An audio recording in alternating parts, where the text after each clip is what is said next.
Hi all, this is Priyansh Agrawal. Welcome to the 13th lecture of Basic Mathematics series. आज हम definite integration करेंगे। Definite integration क्या होता है? हमने अभी तक इनडेफिनेट इंटीग्रेशन किया था। इनडेफिनेट में हुआ क्या था, एक कांस्टेंट था, उसकी वजह से हमारा आंसर जो है कभी फिक्स नहीं आया था, हमेशा चेंज रहेगा। हर कांस्टेंट की अलग वैल्यू पे हर हमारा आंसर अलग अलग होगा। इस बार डेफिनेट होता है आंसर। इसमें क्या होता है, लिमिट्स लग जाती है। आपके सामने गिवन है integration of f of x d x from a to b. यहाँ ए और जो बी ये लगे हैं, इनका मतलब होता है limit, lower limit to upper limit. इसका मतलब कि जो हमारा इंटीग्रेशन है वो ए से बी तक जा रहा है, यानी ए से ए पे स्टार्ट हुआ और बी पे ख़त्म हुआ, तो एक उसकी वैल्यू ए तक रहे, ए से बी तक जाएगी। और अगर एफ ऑफ एक्स का इंटीग्रेशन जी ऑफ एक्स है तो क्या होगा, जी ऑफ एक्स उसकी वैल्यू भी ए से बी तक है। इसको हम कैसे सॉल्व करते हैं, g of b minus g of a, upper limit minus lower limit करके। तो होता क्या है, जो सांप के लाइक अगर ये मुंह है हमारे सांप का और ये इसकी टेल, वैसे है तो नहीं, तो जो मुंह पे बैठा है वो अपर लिमिट और जो पीछे है टेल पे है वो लोअर लिमिट। तो हमेशा हम लोअर से अपर जाएंगे, ए पे स्टार्ट हुआ बी पे ख़त्म हुआ। अब देखो आपके सामने x square d x integration varying from 0 to 3। 0 is the lower limit, 3 is the upper limit. हुआ क्या, एक्स स्क्वायर का एक नॉर्मल इंटीग्रेशन क्या होता है, करेंगे हम, वो होगा एक्स क्यूब बाय 3 प्लस सी, यही होगा।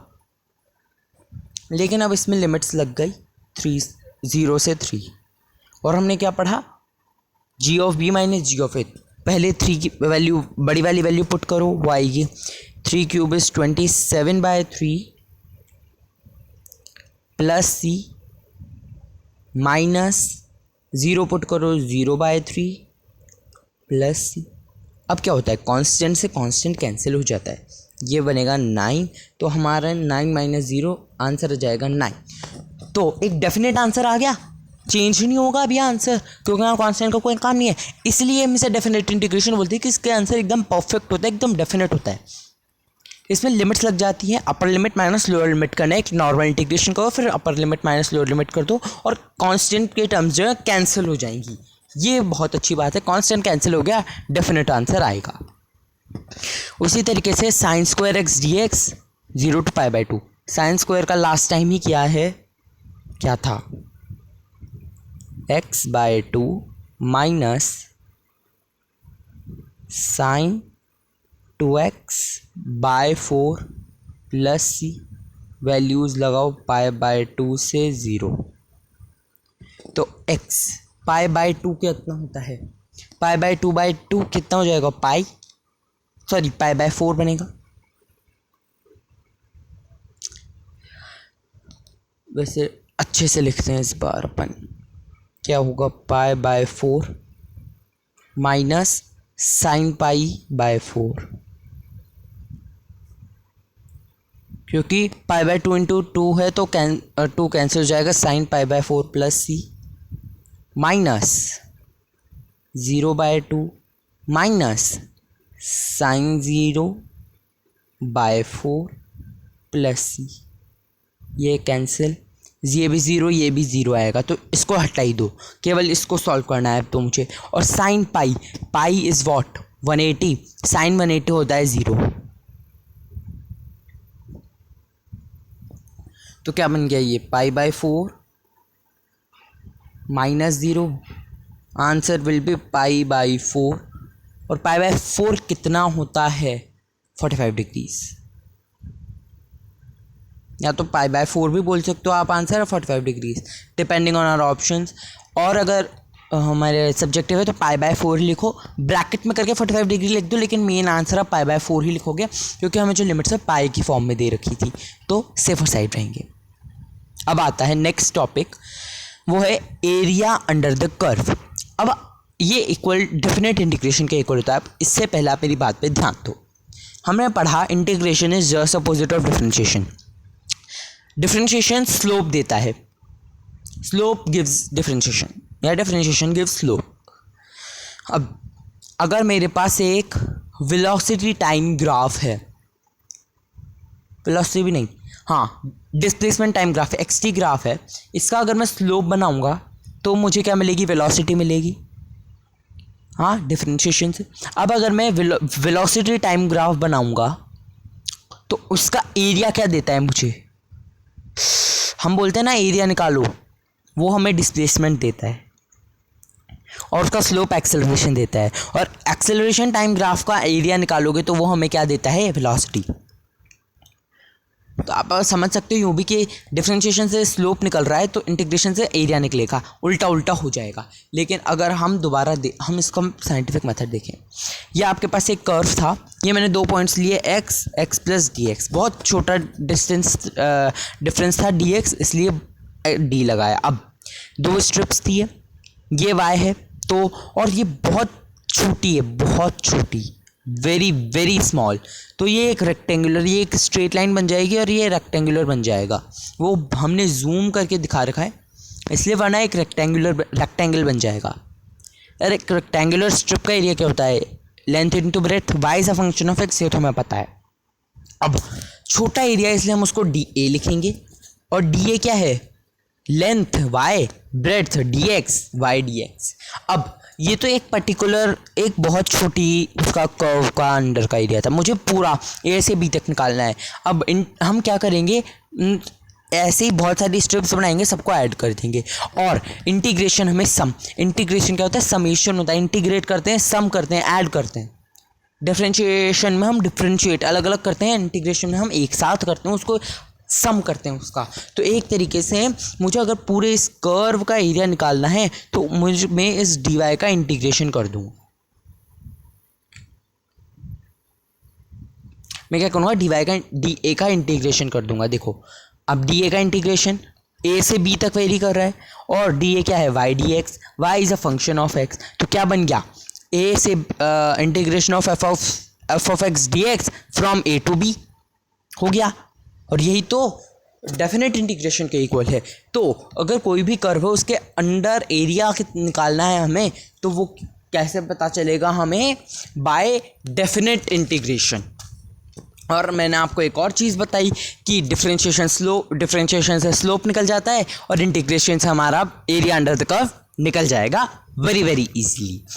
तो हम बोलते हैं कि वेलोसिटी का डिफरेंशिएशन इज एक्सेलरेशन, वेलोसिटी का डिफरेंशिएट करेंगे तो एक्सेलरेशन आएगा, और अगर एक्सेलरेशन को इंटीग्रेट करेंगे तो वेलोसिटी आएगी, क्योंकि एक्सेलरेशन टाइम ग्राफ का एरिया अंडर द कर्व जो इंटीग्रेशन के इक्वल होता है वो हमें वेलोसिटी देगा।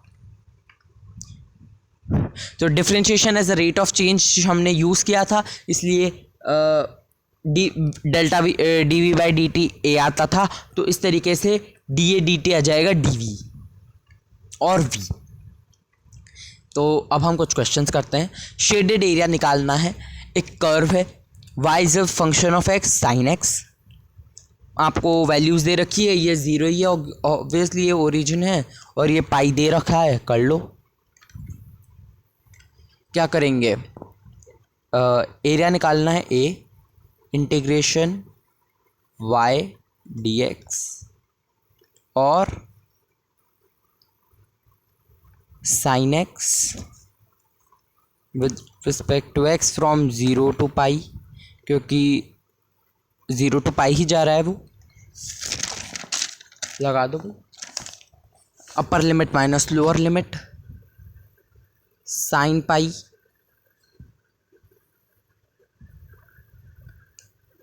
Plus constant minus sine 0 plus constant, बस ये भी ऐसा है, इसकी value 0 -1, that will be -1। Wait I am doing one mistake. हाँ इंटीग्रेशन कर रहे हैं, लेकिन हमने इंटीग्रेशन तो किया ही नहीं, बस सीधा वैल्यूज़ नहीं पुट करनी होती, सॉरी, रियली सॉरी, इंटीग्रेशन तो मैंने किया ही नहीं। साइन आएगा minus cos x plus c अब लगेगी value pi and 0 minus cos pi plus c minus cos 0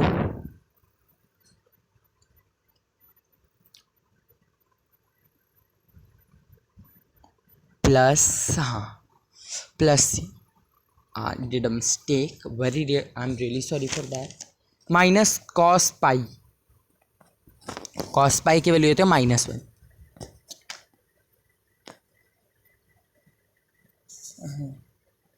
और कॉस 0 की वैल्यू होती है 1।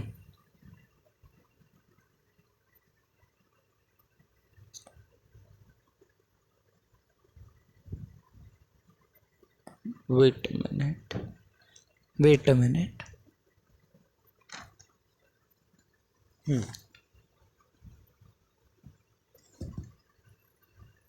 माइनस ऑफ -1, ये माइनस बाहर निकाल लेंगे हम अगर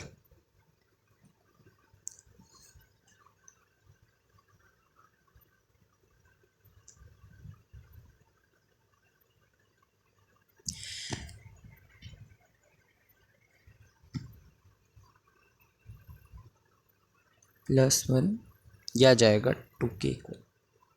नेक्स्ट अब again sine y equal sine x है।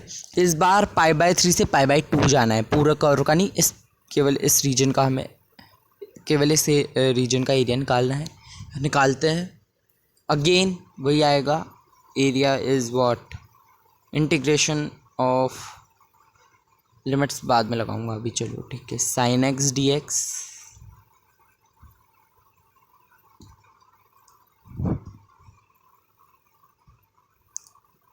कहाँ से π/3 से π/2 तक। लिमिट्स आपको पहली उससे ही लगानी है, वहाँ जगह नहीं थी इसलिए मैंने वहाँ नहीं लगाया, वरना मैं वहाँ भी लगाता। अब साइन एक्स का होता है minus cos x, minus cos x π/2 π/3। हाँ वेट अ मिनट,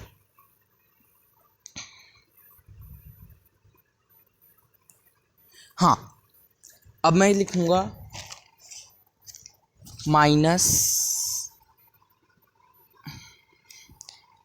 प्लस सी आएगा, सॉरी प्लस सी वैसे आप चाहे तो यहीं कैंसिल कर देंगे, हमारा कांस्टेंट तो कैंसिल ऑब्वियसली हो ही जाएगा, तो मैं अब उसको ध्यान ही नहीं दूंगा। Minus cos π/2 is what 90 minus of minus cos π/3, तो ये तो ऑब्वियसली 0 आ जाएगा। कॉस π/3 कितना होता है 60,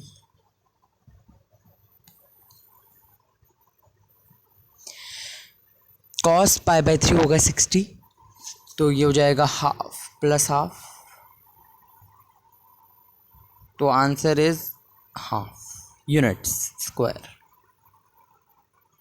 आंसर। आई होप आपको एरिया अंडर द कर्व का कॉन्सेप्ट समझ आ गया होगा। बस डेफिनेट इंटीग्रेशन क्या होता है, डेफिनेट इंटीग्रेशन क्या है, अपर limit minus lower limit, limits लगानी है बस। अब इस बार क्या है, ये y इक्वल्स e⁻⁻x जो हमारा फंक्शन है यहाँ से स्टार्ट हो रहा है, लेकिन हमें ये फर्स्ट क्वाड्रेंट का एरिया निकालना है। ऑब्वियसली यहाँ से x तो 0 से स्टार्ट हो रहा है, बट यहाँ पे ये स्टॉप्स एट इन्फिनिटी, ये यहाँ पे रुका नहीं है, ये इन्फिनिटी तक जाएगा और इन्फिनिटी पे जाके रुकेगा। तो यहाँ लिख देता हूँ मैं एक बार, upper limit is infinity,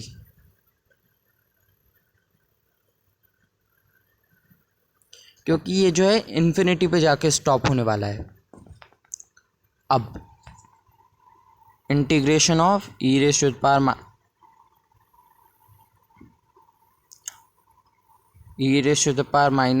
dx from 0 to infinity लगा दो। e⁻⁻x का क्या होगा डिफ्रेंशिएशन, e⁻⁻x क्या -1x है, और इसका इंटीग्रेशन करूँ मैं तो वो होगा e raise to power minus x as it is, -1 नीचे आएगा,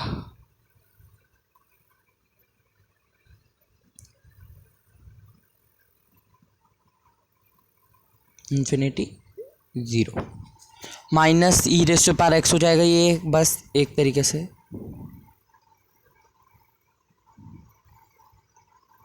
अब वैल्यूज पुट करो, क्या होगा, minus e raise to power minus infinity minus e -0, minus infinity है तो नीचे लगो, वो आएगा -1 upon e raise to the power infinity, और anything raise to the power infinity is 0।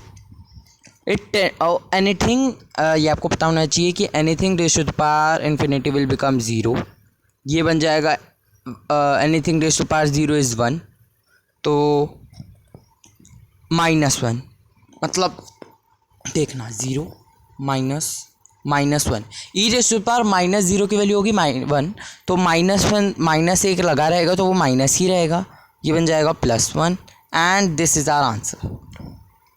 So +1 is the answer of this graph, +1 unit square थे एक तरीके से। Okay, so this is all for today. आज हमने डेफिनेट इंटीग्रेशन और area under the curve किया, यहीं पे हमारा इंटीग्रेशन का चैप्टर समाप्त हो जाता है। बेसिक मैथमेटिक्स जो हमें फिजिक्स में रिक्वायर्ड है उसके लिए, आगे का तो आप 12th में मैथ्स में पढ़ेंगे ही, सही पूरा चैप्टर है। अब हम वेक्टर्स स्टार्ट करेंगे। मैं इसके नोट्स भी गूगल क्लासरूम में ज़रूर अपलोड कर दूंगा, आप एक बार देख लीजिएगा उन्हें, इट विल हेल्प यू। कुछ क्वेश्चंस कीजिएगा इसके अच्छे से, मैं भी एक असाइनमेंट और अपलोड करूँगा। एंड आफ्टर कंप्लीटिंग वेक्टर्स हमारा बेसिक मैथ्स पूरा हो जाएगा, तो हम प्रैक्टिस सेशन रखेंगे 1-2, उसमें मिक्स क्वेश्चंस होंगे हर चीज़ के।